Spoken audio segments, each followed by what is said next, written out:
Welcome to Fish University, your one-stop shop for the science behind fish management. It is part of the Natural Resources University Podcast Network. I'm Wes Neal, your host. I'm an extension professor of fisheries and a researcher for Mississippi State University. Join me as I talk to researchers, managers, and landowners about the tools and science and the tricks of the trade for managing fish, water, and habitat.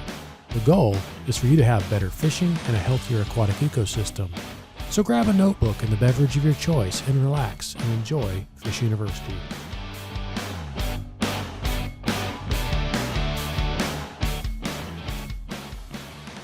Welcome to Fish University. Have you ever thought about what our rivers used to look like before we began to control them?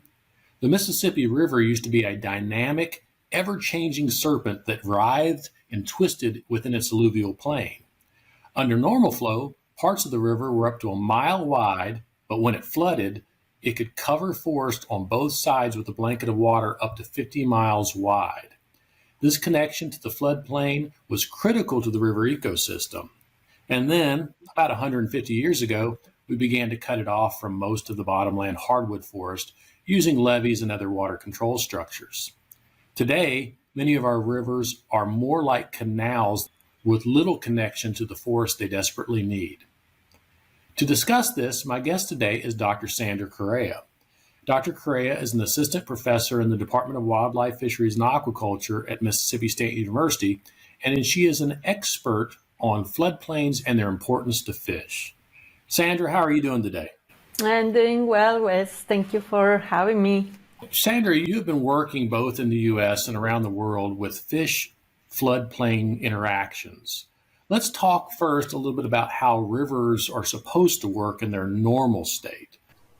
The way how I see rivers is making an analogy with humans. So I feel like rivers are the civil engineers of the planet.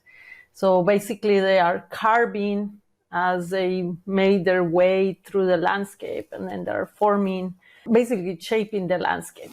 And it's interesting because a lot of people have a misconception that rivers only carry water, but that's not the case. So basically the rivers are carrying sediments, and those sediments are as big as a boulder and as tiny as a particle of clay.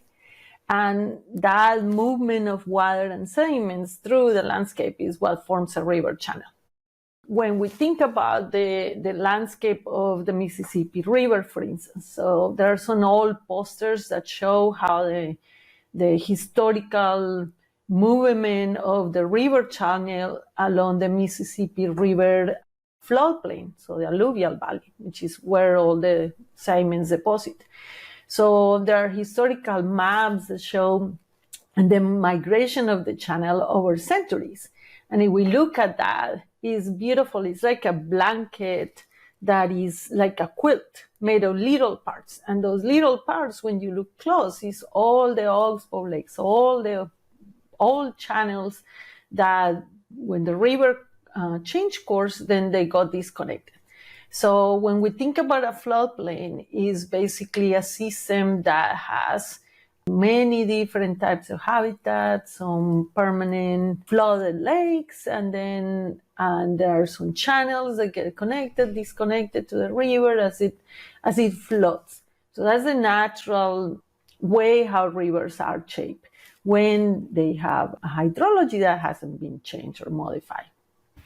Yeah, it's very interesting. I think if we could have a drone that sits above a big river over centuries and take periodic photographs of that river channel and then put it in motion, show those images in motion, it'd be like watching a worm wiggle in a container. I like that analogy. Sometimes the worm twists itself to where it actually cuts itself off and leaves those little oxbow legs. I mean, it's amazing how much a river moves. All you have to do is build a house on the outside of a bend and watch how quickly your house falls into the river, to understand that the river's always cutting and depositing sediment around. As you said, it's moving sediment. It's a living, breathing organism. I agree. And you say something important, which is that the river, as it moves, is cutting channels.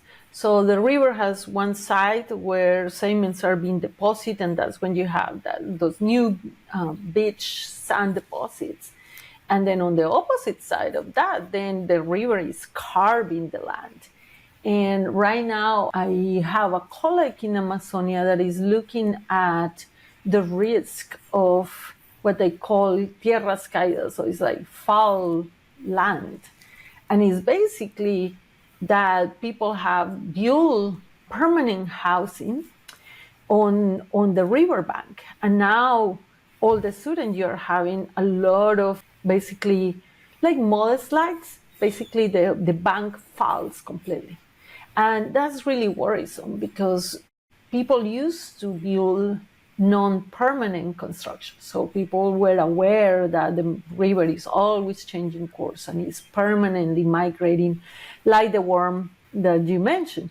So the issue is now that that memory is kind of forgotten, and then people start building permanent constructions, and then all of a sudden the school just goes down and falls, and is difficult to foresee when it can happen because many times the river is cutting underneath the bank and it's underwater, so you don't know.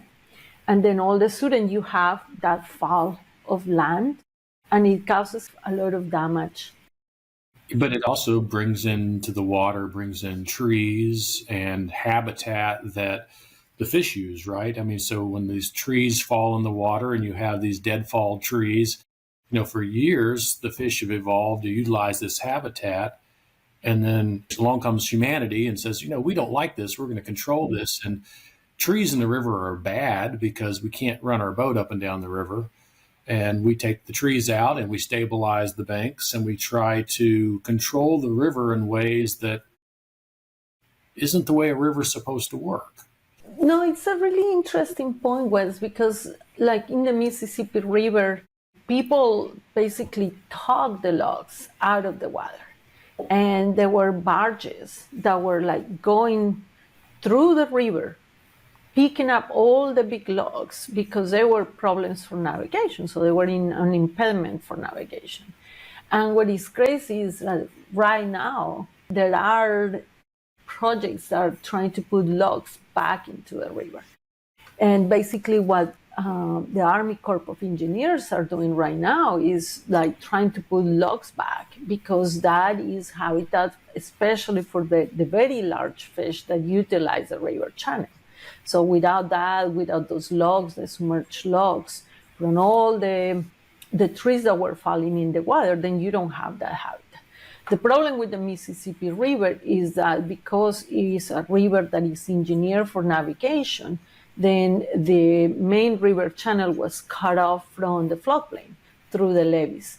So when they built the levees to prevent flooding, then the river no longer had that input of trees, which is good for navigation, but it's terrible for fish.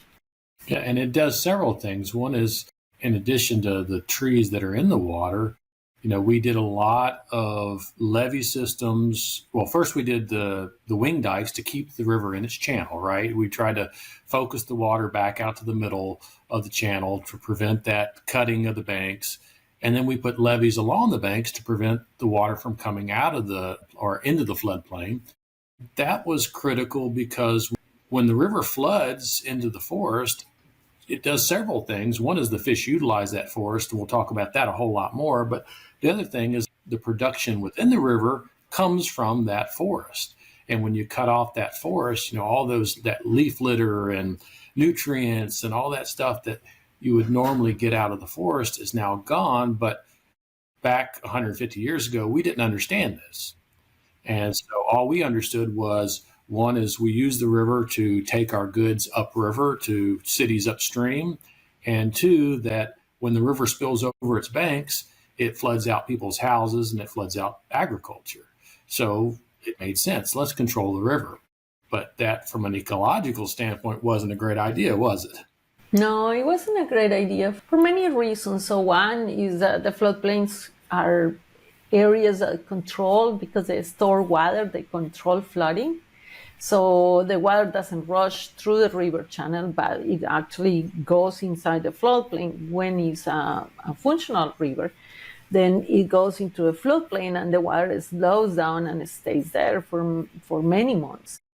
The other thing is that I mentioned that the river doesn't just carry water, but carries sediment. So that means that the river is fertilizing the floodplain. And that's the reason why river floodplains have been so important for agriculture and are places of human settlement, basically, where people want to live and grow crops, is because those lands are super fertile. But if you cut off the input of nutrients from the river, that happens with the natural flooding, then you don't have that natural fertilization anymore. So that, I think that's what has happened a lot along the Mississippi River alluvial valley, which is that it no longer has fertile soils because there is no flooding from the river. So the nutrients that the river brings are no longer coming in. There is a number from the Amazon that has a natural flooding regime. So it basically floods naturally every year and carries sediments from the Andes. I believe it's like something like 500 trillion grams of sediments are deposited every year in the floodplain. So if we can think on those numbers, it's an incredible amount of sediments that are carried by the river. The other thing is that when we no longer allow the river to move into the floodplain, then it prevents what is called lateral migration of fish. So basically, when it floods, then the water allows that all the different habitats become connected with the main river channel. So as the river channel becomes connected with the floodplain, then the fish follows along, and of course, alligators and turtles and everything aquatic moves into the floodplain. And in Mississippi, like in the Amazon, we have floodplain forests. So basically, because it's wet during the dry season, so we have rains during the dry season, that supports forests. So you don't have floodplain forests everywhere in the world. So it's specific places where there is high rainfall in the dry season. And that supports the forest. So that means that when it floods, then you have this extensive floodplain forest. Here is called the bottomland hardwood forest, so here in the United States. And those forests can flood for months at a time. So we have research in a river that is in the southern part of Mississippi, in the border with Alabama, called the Pascagoula River. That river has natural flooding. And when you go in the flood season, which is between January and March, April, then there is tremendous change. It's about nine feet, so 3 meters high flooding. And it's flooding that lasts for up to 3 months. And so you have areas that you can no longer access by road. You have to basically, instead of driving your car, now you're driving your boat in. And then you're navigating inside the flood forest. And what you start seeing is that then all of a sudden the forest is full of life. And then you hear fish moving everywhere and jumping, and it's a lot of activity. And that impressive amount of fish, because this is a place where people go fishing when it's flooded, all that productivity is fueled by the forest. So that is why having that connectivity and forest is important for fish and for fisheries. Yeah, the crappie fishing can be very good in those systems. Here in Mississippi, I think crappie are almost as important as bass for a lot of folks. And I know it's not a river, but Grenada Lake, which is one of our biggest crappie lakes, this time of year when the water gets up and it floods into the forest in the upper end, the people drive their boats up the lake. They tie off to a tree on the bank, and then they get out in their waders and they wade through the flooded forest fishing for big crappie. If you can imagine, if that's the way it is in a lake that is not natural, imagine what it's like in these rivers when they do flood. They stay flooded for months at a time. And these fish that are specialized and adapted to utilize that habitat, they do very well out there. and a lot of different species. You guys collected, how many species did you catch? 50, 55, between 50 to 55 adults. And we're now sampling juveniles as well, because we want to see whether the fish only move to the flooded forest to feed or they also move in to reproduce. So we have been collecting larvae fish that are as big as my fingernail and little juveniles. And we detected a peak of reproduction, which is fascinating because it's March and April when it's flooded. We're still analyzing the data, but it seems like there are 10 additional species that are reproducing in the flooded forest that we never catch before. We're only seeing the babies and not the adults. In terms of who is in the flooded forest, so you mentioned crappie, but one thing that is fun to think is that largemouth bass was one of the most dominant fish, so one of the most frequently caught. And if you think of, well, what are they doing there? Well, they are eating crayfish. And so when we look at the stomach contents of the fish, which is the way how we study diets. So you basically capture a fish and then you induce, so you do a stomach lavage, which is inducing regurgitation. Basically, you make them puke and then look at what they were eating. What was the last meal? And what is fascinating is that for the largemouth bass, the main diet item during the flood season was crayfish. And the crayfish live in the flood forest, at least the species that they were feeding on. So then you start making those connections. Other things that were super abundant, several catfish species, including the very large ones. And then bowfin fish, gar, some of the pickerel, so chain pickerel. So it's big fish that are living in the flood forest, and some buffalo as well. The flooded forest, in addition to being important to fish, you mentioned that it is a way to slow down the flow, to basically release the flow over a much longer period of time during flood events. So you imagine the Mississippi River in its natural state, you have a massive flood event, it floods out 50 miles on the two sides of the river and flows into those forests, and that releases the water very slowly so that the overall flooding effect is low.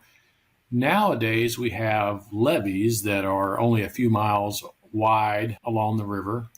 And now when we have a major flood event, that concentrates the water, it flows downstream at a much higher velocity, and it doesn't bode well for communities downstream that might not have a levee. That's a lot of water coming downstream, but it's also a lot of water carrying sediment.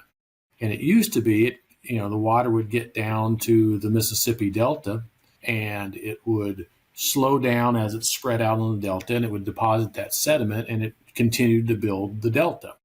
Everything that protects New Orleans and those lower areas, it was constantly building the land. Well, now that we've modified it and we divert a large portion of the Mississippi River down the Atchafalaya, that sedimentation is not occurring like it used to. And now we're seeing the land in that area actually, instead of growing, it's shrinking. You think about the implications for fish in marine habitats. I mean, that's some of the best red drum and speckled trout habitat in the world that is slowly disappearing. And think about its implications for protection from, say, storm events like hurricanes. We've completely changed how that whole delta ecosystem functions by modifying the river higher up. It has implications for people, it has implications for fish, it has implications for migratory waterfowl. It's not a good situation, and we're just now starting to understand it. I agree, and it creates more problems because now the question is, well, what to do with the extra water?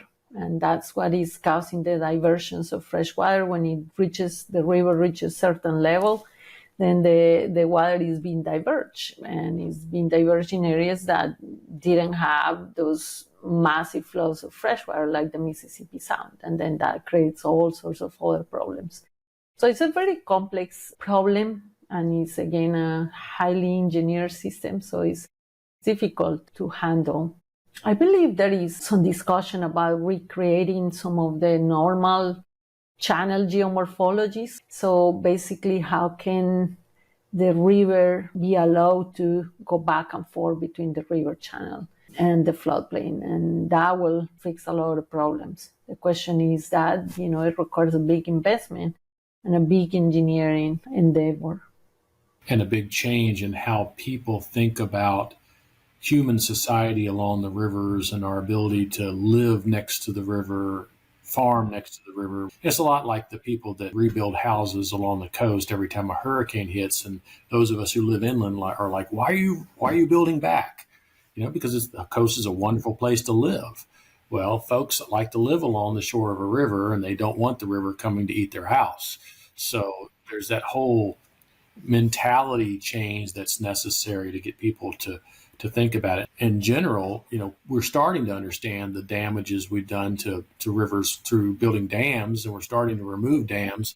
We haven't really gotten there yet with the engineering for flow and channelization and all that. We don't have that same push to bring back the natural river that we do with some of the West Coast dams that we have. Let me change gears a little bit here, though. And, so you've talked about the Pascagoula River, and you've worked down there. And the Pascagoula, of course, is probably the largest unaltered river system in the continental U.S. Is that correct? That's correct. So it's basically that out of all the continuous states of the United States, that's the last river that is unaltered in terms of the natural hydrology. So it's a beautiful river. So it's oligotrophic. That means that it has very few nutrients in the system. So it's highly transparent. It's dark in color because the forest, when it shades the leaf, they decompose and then they release tannins, which makes the water acidic, but then dark as well. So it looks like, like your black tea. And it's a beautiful river because it has a continuous bottomland hardwood forest. It is about 100 miles long for the main stem, and it empties in the Gulf of Mexico. And it's a fascinating place because it helps us understand what river with a functional floodplain will look like in North America, particularly here in the Southeast. So what I'm trying to do with my students is trying to understand how the river functions, so what we can use the lessons and the information we learn from the Pascagoula to apply to the Mississippi. Of course, it's a different scale. It's a baby river compared to the mighty Mississippi, but there are some lessons that we can learn. What I have learned from working in the Amazon for so many years is that when you have a functional river, then the ecological processes, meaning what happens in a river that floods and dries, is you can expect to see the same patterns in everywhere in the world where a river has that same behavior. So that means that when I'm in the Pascagoula, I can think that I'm in the Amazon. It's just a matter of replacing the trees and replacing the fish for different ones, and then it's the same functioning. So the river migrating inside the river, spending months in the river feeding a lot of invertebrates, so basically insects that fall from the forest into the water, eating all that plant material directly or through the insects. And then the other thing that is interesting is that the forest is very heterogeneous in terms of the different habitats. So when you are in a flood forest that has high tree diversity, for instance, then there are little trees and big trees and some taller trees, some shorter trees, some more shaded than others. And then they have different rotting times. So basically when they fall or a branch falls, the decomposition can be quick, can be longer. So all that diversity adds to the heterogeneity of the habitat. And that's really important for fish biodiversity, meaning how many species can a river support. So having a forest that has multiple species of trees translates into the number of fish species that you find in that river. We have a study right now in the Amazon where we did an analysis for the whole Amazon basin scale. So we have like 14,000 records of fish collections across the basin, and we found a positive relationship between the diversity of trees, so how many tree species you have in the flood forest, and the number of fruit-eating fish. So fruit-eating fish are really specialized fish that live in the flood forest in the Amazon, and they eat fruits. Imagine that. That is because when it floods, then the trees are synchronized to produce fruits. And because the flooding is the time when the fish can live in the forest and they eat the fruits, because, like the same reason why we eat a banana is because it provides a lot of energy. So it's the same thing with fish. They eat fruits because it's a source of energy. And then the fish get fat when they're in the flood forest. And so again, we found a positive relationship that the forests that have more tree species also have more species of fish. This fruit-eating fish, it's not a one-way relationship, right? So, the fish isn't the only one getting a benefit from the seed and the fruit. They're moving those seeds around for the trees, right? Aren't they helping the trees disperse? Yeah, that's right. The same way as other animals like birds and monkeys help the forest to have natural regeneration. So it's the same way as when we eat a tomato. So we don't chew the seeds. It's an easy way to think on that. So you pass the seeds and then the seeds are intact. So the same way the fish eat the fruits, they pass, in most cases, they pass the seeds intact. And then as they move through the landscape, then they're planting new trees. And the role of fish in helping the forest regenerate is very important. So we did some studies in Brazil where we show that if the fruits are heavy, so the more dense, then they sink faster. And so that means that the fruits cannot be dispersed by water. So remember that trees don't move. So to disperse their seeds, they need to have something that carry them from mom tree away. And as the seed moves away from the mom tree, then they have a greater chance to become a new tree, a young that recruits in the tree population. In a flood forest, how the fruit move from the mother tree is either through water or through movement by fish. But then when you think, well, how can a fruit move through water? Well, it has to float, right? Otherwise, the water will not pick it up. And so we did experiments using buckets, and we weighed the fruits and determined how dense they were in relation to their volume. And the ones that are denser, heavier, they just sink. And so that means that those fruits cannot rely on just water. They need the fish to come pick up the fruit and then move the seeds away from the mom tree. Interesting. So we have fish that are specialized in fruit. Is there any other floodplain specialist in the fish world that you can tell us about? When we look at who lives in the flood forest, it's not just the fruit-eating fish, but fish that eat insects as well, but then also the predators of the other fish. So you have a lot of insectivores in the forest. The fruit-eating fish, they're both kind of medium size, so you're like dish size fish.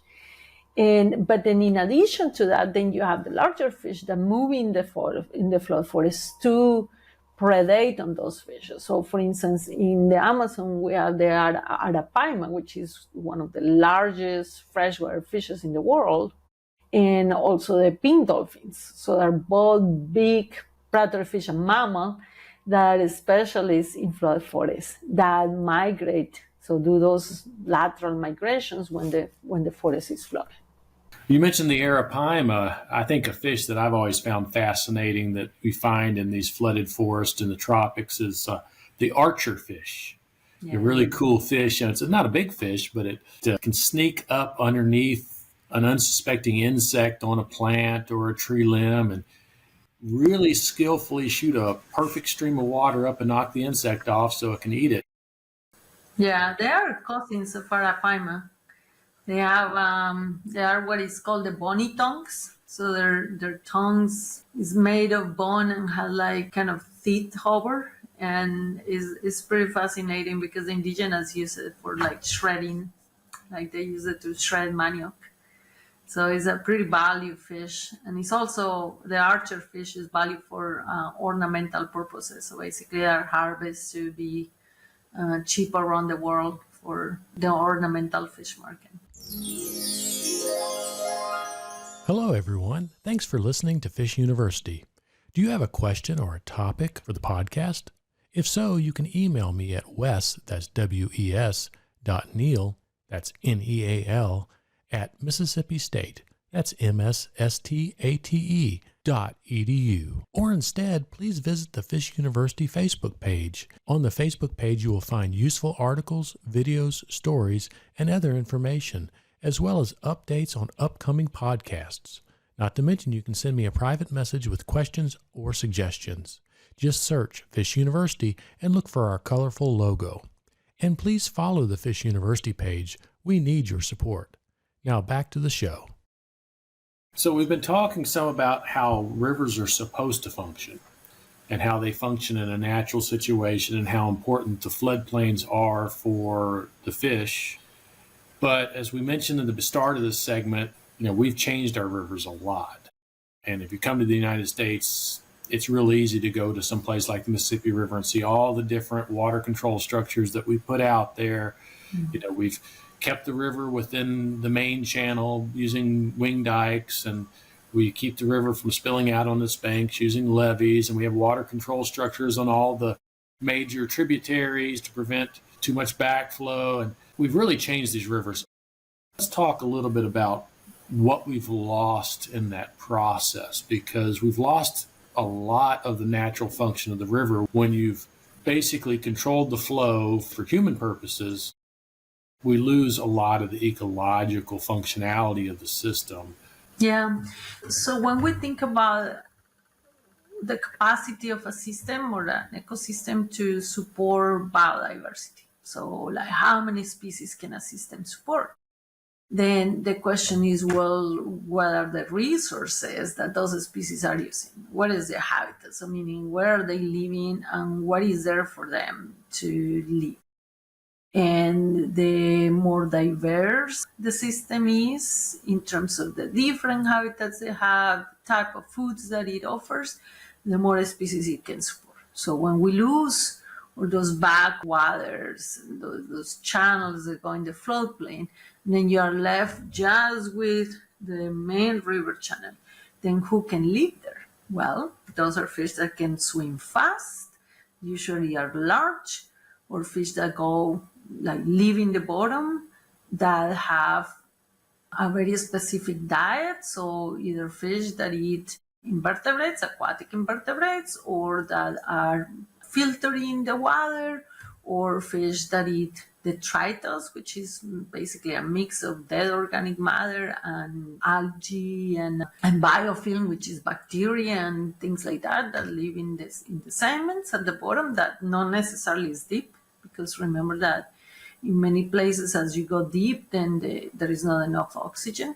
So that means that who can live in the river channel have very specific characteristics. But when you combine the characteristics of the fish that live in the river channel with the characteristics of the fish that are able to move inside the floodplain, then you have a much greater pool of species. So basically the group of species that a river can support. So to answer your question is, well, what will you lose? Well, you lose all the fish that depend on the flood forest. So then, for instance, your largemouth bass that move in the flood forest to eat the crayfish, well, that link right there is gone. The bowfin fish, that is a predatory fish that come inside the flood forest to eat other fish and then grow fat and then have energy to reproduce, that will be gone. And the large catfishes that migrate inside the flood forest as well to, again, predate on smaller fishes, those will be gone as well. So that's what we are trying to determine, is which fishes you never find in the main river channel. So these are fish that don't have the capacity to swim in fast-moving waters, or small fish that never venture in a big river because, a big river is scary. There are too many predators. It's very hard to maintain. If a fish is swimming, it's very hard to maintain in the water column. So the smaller body fish, like little fishes, usually you don't find them in open water. They are either by the shore or inside those backwaters that are inside the floodplain. So when you lose the connectivity, then between the main river channel and then the backwaters, then those fishes are unable to move back and forth, and then at the end, your pool of species is reduced, so you end with fewer species that a river can support. And I could see somebody arguing, saying that, well, these rivers, these floodplains are only flooded part of the year, so those fish have to go into the channel at some point in time. So how do they survive then? Well, keep in mind that we've changed the channel. Remember, we were talking about how there used to be wood in the channel. Now there's no wood in the channel. The channel depth has changed. The channel used to have wetlands right along that are connected. You mentioned connectivity, and I think that's something we really should focus on. Historically, all these oxbows and backwaters, they were periodically connected to the river. And if you go down to the Mississippi Delta region that runs through Arkansas, Mississippi, Louisiana, there's tons of these oxbow lakes that used to be phenomenal fisheries. People loved to fish in these lakes because every couple of years the Mississippi would come up, it would flush them out, it would put new fish in there, and the fishing was awesome. And then now they've been disconnected from the river, disconnected from the flooding, and what we're seeing is they're filling in, the fishing is going downhill. It's just not getting that constant renewal. And the other thing that we haven't talked about is when you start manipulating the forest on each side of the stream, whether it's through engineering of the stream itself, like we're talking about with the big rivers, or just from cutting down the forest and turning it into farmland along these streams, you take away the natural protections for the stream and you speed the water up.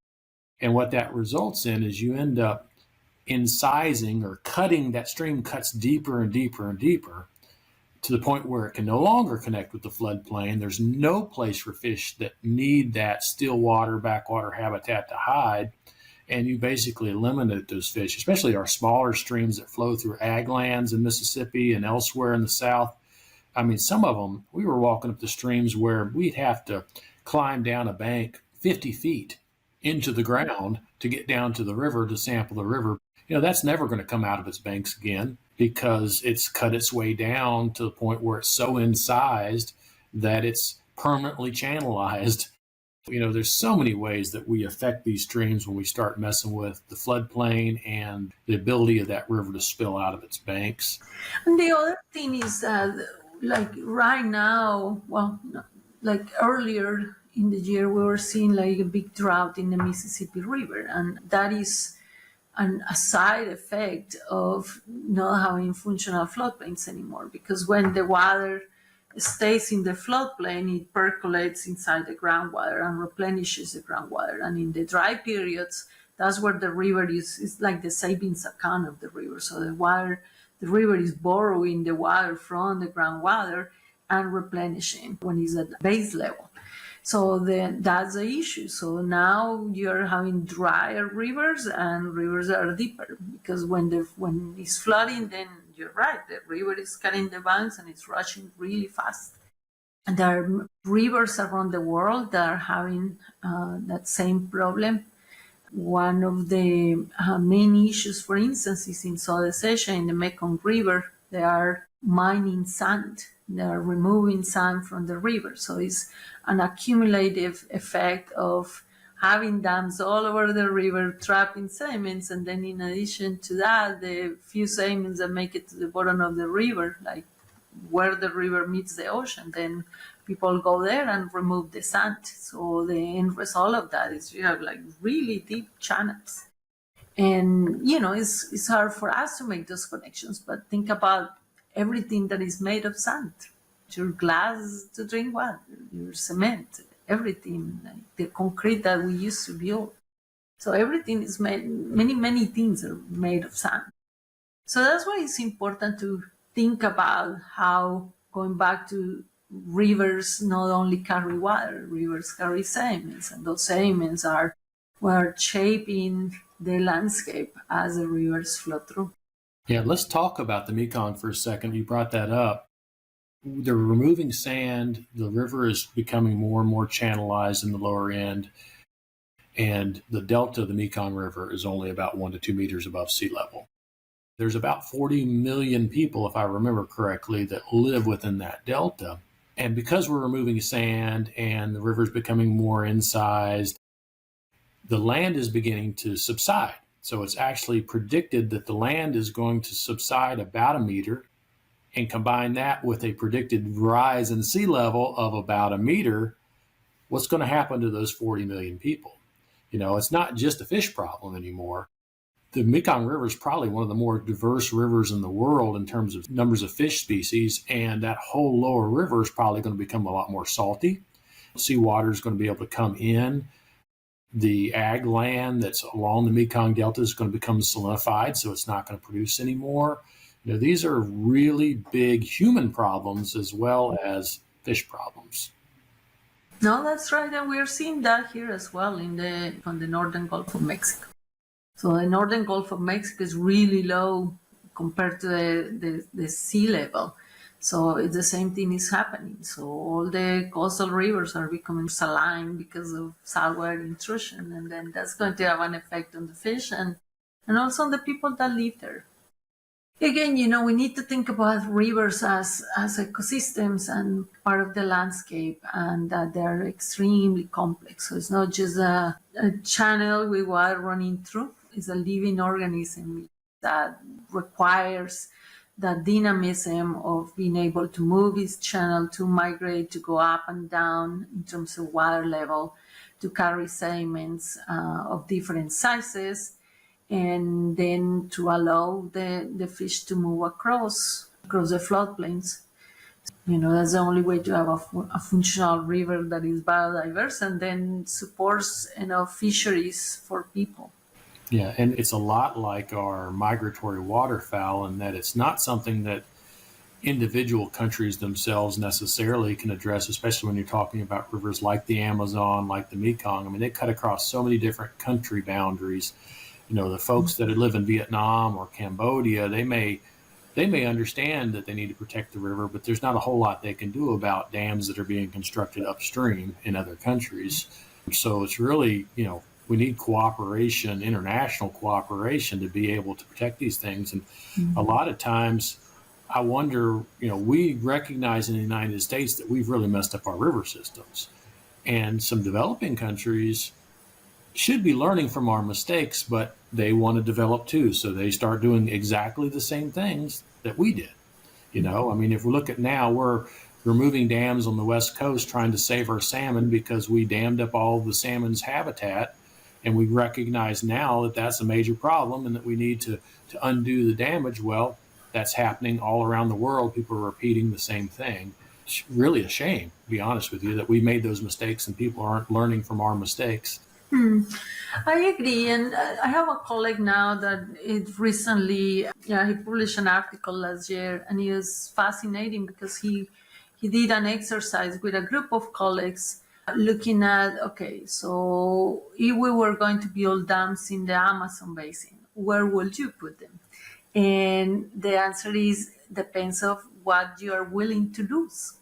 So do you want to minimize the entrapment of sediments? Or do you want to lose fisheries grounds, for instance? Or you want to minimize the loss of connectivity? Then starting to asking those questions, then they were looking into the location of the different dams across the whole Amazon network and see, okay, well, if you put it in this area, like downstream, then you lose these, but you mitigate the loss of this other service. So it goes back into, okay, recognizing that rivers have different ecosystem services and where we interested in preserving. So I think we have learned a lot of lessons, but the problem is that, again, like you say, you know, like for big rivers, it takes cooperation. So here in the United States, think about how many states have territory along the Mississippi River. Well, in the Amazon, there are 8 countries that are part of the Amazon basin. I forgot how many are in the Mekong. I think like at least 5 or more. And these are countries that are developing very rapidly. And you can't go to somebody like that and say, hey, we did it, but we don't want you to do it because we recognize there's a problem with it. Hopefully they'll mitigate the issues, but China's talking about, I forget what it was, 20 something dams that were being proposed on the Mekong River. 20 dams filtering out sediment, eliminating fish migration. Some of these rare species like the Mekong River giant catfish, they migrate thousands of miles, and these species are already threatened and going out, and this isn't going to help. Yeah, no, that's right. And we didn't even talk about that. We talk about the lateral movement of fish, but we didn't talk about longitudinal movements and how some fish will migrate kilometers, like thousands of kilometers upstream to spawn. And when you cut the river with a dam, that's the end of that migration. Yeah. So it's a pretty complex problem. Man, this is a depressing podcast. No. No, it's just we need to put our thinking caps and we need to work together to weigh the trade-offs, right? So what do you want to gain and what are you willing to lose? Exactly. And as I said, here in the U.S., we've realized that a lot of these modifications have had some bad environmental impacts, and sometimes we can fix them. I mean, for example, I think they just did the largest dam removal in history out in California. They're in the process of trying to restore salmon habitat to a river, and they've removed several dams. There's like 4 or 5 dams they're going to remove. Will it work? Well, maybe. If it opens up habitat, the salmon can return, but there's other factors at play. The landscape has changed. The temperatures of the stream have changed. A lot of things need to be restored for it to work. Then there are things like the navigational engineering we've done on the Mississippi River. That's not likely to change. It's very unlikely that we go in and remove thousands of miles of levees and allow hundreds of thousands of acres of land that we use to flood again. I just don't see it happening, at least not in my lifetime. Yeah, what I hear is happening is that there is a push for recovering side channels along the tributaries. So that will not cut the levees, but then it will help restore back habitat in the tributaries. They're trying to restore the woody debris in those tributaries, basically where there's not navigation channels. Where there is no navigation, exactly. Yeah. Keep the boats in the main channel and try to restore the backwater habitats. So and then in the northern part, so the upper part of the basin, they're basically using bulldozers to dig deeper pools, because the problem is, again, we have altered the river so much that there are areas where sediments are just accumulating. It's very shallow. So what they're doing is trying to dig deep pools again on those side channels so the fish can spawn and have areas to protect themselves when the river gets really hot. And another thing we can do is try to promote protection of the rivers we haven't altered to this point. I mean, we talked a little bit about the Pascagoula River here in Mississippi, largest unaltered river system still within the contiguous United States. Let's protect it. There's proposals on the table to build dams within its tributaries, and people are fighting that, trying to protect it because it's a resource we don't have much of anymore. I mean, you can go up to Alaska and you can still see unaltered river systems, but down here in the southern United States, or even anywhere within the contiguous United States, we don't have a river that large that hasn't been levied off or dammed up in some way. I agree. I think it's a jewel of the South, and we should protect it. And what we have demonstrated is that it has a tremendous biodiversity of fish, that the river is supporting fish when they're babies and when they're juveniles and when they're adults. And without that system that allows for the fish to move up and down and across the floodplain, then we may not have all those fish there. There's some rare species that don't occur everywhere, and they are in the Pascagoula, and they're living there and happy. So we should definitely protect the river. And there's a reason why these rare species are the first to go when we change the habitat. It's because they're specialists. Yes. They require specialized habitats. And when we completely modify a system, all that's left are the generalists, the fish that can live anywhere. Agree. Yeah, and that's when you end with what is called homogenized biodiversity. So basically, you have like fish that can live everywhere, and they're everywhere. Then you just have a group of species that are highly generalistic, and then they live everywhere, like your gambusha that you find it in any ditch, and then that's it. So you lose all the very rich species that have very specific requirements, very interesting life histories that you don't find everywhere. Yeah, if you have a body of water on your property and you've got gambusia and green sunfish and they're the dominant species, it's probably not a healthy system. But the other systems, which like the Amazon River, like the Mekong, anything that we can do to try to maintain those systems in their more natural state, the better off the world's going to be, because rivers themselves have ecosystem services that are as valuable, if not more valuable, than the services that are provided by trying to control those systems. And a lot of times we don't realize that until it's too late. I agree. We were talking about the dams, and one thing that people probably don't realize is we've built so many dams in the northern hemisphere. We're starting to build them in the southern hemisphere now, but we built so many dams that store so much water in the northern hemisphere, it's made a detectable wobble to the rotation of the Earth. Think about that for a second. I never heard of that. We're talking milliseconds, but it is detectable, and they've attributed it to increased weight in the northern hemisphere due to water storage. And so I don't know if we build them in the Amazon, if that's going to equal things out, or if it's going to slow us down more. Or Fully no. Well, Sandra, is there anything else you want to share with us before we wrap this up?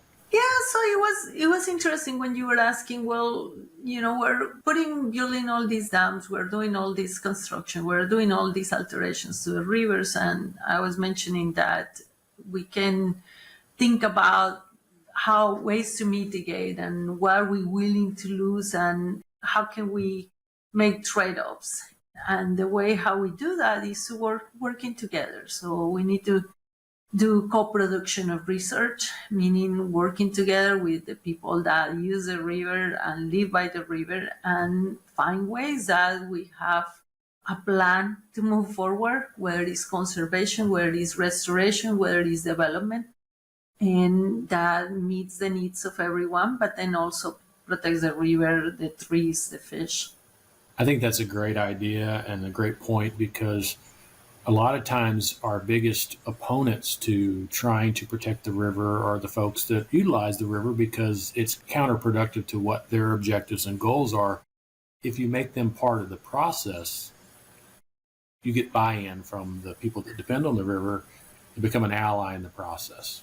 They have to be an integral part of any planning to move forward. Well, Sandra, thank you so much for coming on today. I really enjoyed it. I do think it was probably one of our more serious toned podcasts because it makes you think about the damage we've done to the systems. But I think we left the audience with a little bit of hope at the end about things we can do to try to fix it. And sometimes understanding the problems are the first step in fixing them. So thanks so much for coming on. Thank you, Wes, for inviting me. And it has been fun to spend this time talking about rivers, and I hope it makes people think about where the fish that they go out to capture, where is that fish coming from? Where was the last place where that fish was? And think about how it moves through a landscape. That's really important. And thanks everybody for joining us today. I hope you tune in next time to Fish University. Fish University is hosted by Wes Neal, an employee of Mississippi State University Extension Service and a faculty member in the Department of Wildlife, Fisheries, and Aquaculture. This podcast is part of the Natural Resources University network of podcasts. Funding was provided by the Renewable Resources Extension Act. If you have questions or suggestions, please go to the Extension website at extension.mississippistate.edu. Click on Natural Resources and then select the Fisheries tab in the drop-down menu. Or you can email me at wes.neal@msstate.edu. mississippi.edu.